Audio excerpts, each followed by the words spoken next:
We asked Mum, Faye, who appears to be a dab hand at making fairy cakes, if she is a dab hand at repairing crumbling mortar around a patio area.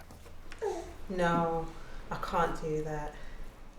We then asked her if she'd have a go using UCAN's Patio Jointing Repair tub. Okay, I'll give it a try. Firstly, you'll need some old clothes. Oh, and some gloves and goggles. It's a good look. Then you'll need to chip out the old mortar. A hammer and chisel are best tools for this. Be careful not to damage the flagstones. Once the joints are clear, remove any loose debris with a stiff brush.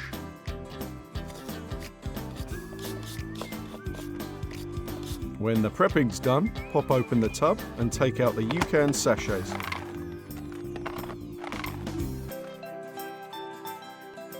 Snip the top off one and pour the contents into the empty container.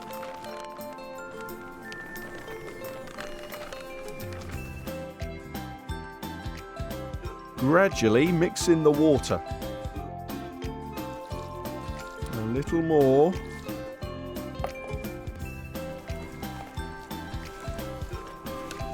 When the mortar is damp enough to roll into a ball, you're good to go.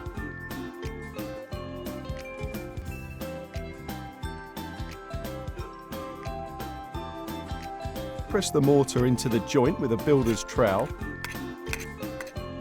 pushing down firmly so there are no gaps underneath. Remove excess mortar from the flagstones immediately to avoid staining. Then smooth off. Roughly level with the flagstones using the rounded end of a trowel to create a slight indent. Finally, gently sprinkle the joints with a little water and leave to set overnight. Well, Faye, I'd say you're a dab hand at repairing mortar. And here's a UCAN certificate to prove it. Along with a picture of a cat. No, it's not a cat. It's Mummy. Brilliant. Don't say you can't. Say you can.